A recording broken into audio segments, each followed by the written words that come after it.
Dr. Judy Mikovits has been called one of the most accomplished scientists of her generation. Her 1991 doctoral thesis revolutionized the treatment of HIV/AIDS. At the height of her career, Dr. Mikovits published a blockbuster article in the journal Science. The controversial article sent shockwaves through the scientific community as it revealed that the common use of animal and human fetal tissues were unleashing devastating plagues of chronic diseases.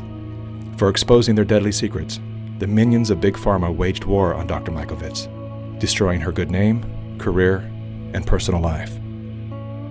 Now, as the fate of nations hang in the balance, Dr. Mikovits is naming names of those behind the plague of corruption that places all human life in danger. So you made a discovery that conflicted with the agreed-upon narrative. Correct. And for that, they did everything in their powers to destroy your life. Correct. You were arrested. Correct. And then you were put under a gag order. For 5 years, if I went on social media, if I said anything at all, they would find new evidence and put me back in jail. And it was one of the few times I cried, and it was because I knew there was no evidence the first time. And when you can unleash that kind of force to force someone into bankruptcy with a perfect credit score, and so that I couldn't bring my 97 witnesses, which included the heads, Tony Fauci, Ian Lipkin, the heads of the public health in HHS, who would have had to testify that we did absolutely nothing wrong. And so what did they charge you with? Nothing. But you were in jail. I was held in jail with no charges. I was called a fugitive from justice. No warrant, literally drugged me out of the house. Our neighbors are looking at what's going on here. They searched my house without a warrant, literally terrorized my husband for 5 days. They said, if you don't find the notebooks, if you don't find the material, which was not in my possession but planted in my house. As if you took intellectual property from the laboratory. Is that correct? It was intended to appear as if I took confidential material, names, and intellectual property from the laboratory. And I could prove beyond a shadow of a doubt that I didn't. Heads of our entire HHS colluded and destroyed my reputation, and the Department of Justice and the FBI sat on it and kept that case under seal, which means you can't say there's a case or your lawyers are held in contempt of court. So you can't even get a lawyer to defend you. So every single due process right was taken away from me, and to this day remains the same. I have no constitutional freedoms or rights. Yet you sit here. I think a lot of people would probably have just taken the retirement out early, laid low, but you have decided to come forth when your gag order has been released to write a book called Plague of Corruption, Restoring Faith in the Promise of Science, and you are naming names. Absolutely. Apparently, their attempt to silence you has failed. And I have to ask, how do you sit here with confidence to call out these great forces and not fear for your life as you leave this building? Because if we don't stop this now, we can not only forget our republic and our freedom, but we can forget humanity because we'll be killed by this agenda. So Anthony Fauci. My name is Dr. Tony Fauci. I'm the director. The man who is heading the pandemic task force was involved in a cover-up. He directed the cover-up. And in fact, everybody else was paid off, and paid off big time. Millions of dollars in funding from Tony Fauci's organization, National Institute of Allergy and Infectious Disease. These investigators that committed the fraud continue to this day to be paid big time by the NIAID. And the whole world is listening to his advice for how to handle this current pandemic. How do we know that what he's saying is what we need to be learning?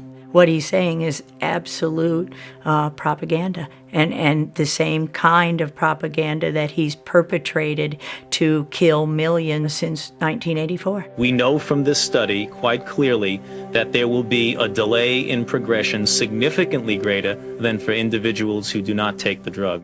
It started really when I was 25 years old.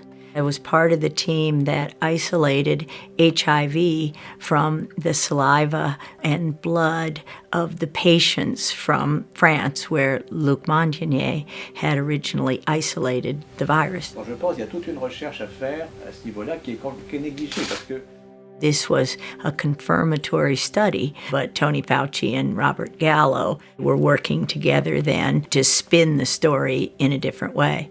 At that time, Dr. Rossetti was out of town, and Tony Fauci says, we understand that you have a paper in press, and we want a copy of it. And I said, yes, there's a paper in press, and it's confidential, and no, I will not give you a copy of it. He started screaming at me, then he said, give us the paper right now, or you'll be fired for insubordination. And I just said, I'm sure when Dr. Rossetti gets back, you can have the conversation. And so Frank comes back, several weeks later, and is really bullied into giving Fauci the paper.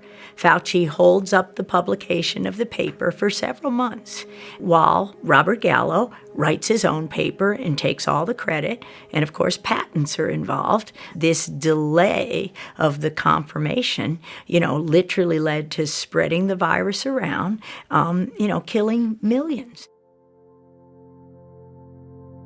Perhaps no one expressed the anguish of AIDS better than New York writer Larry Kramer.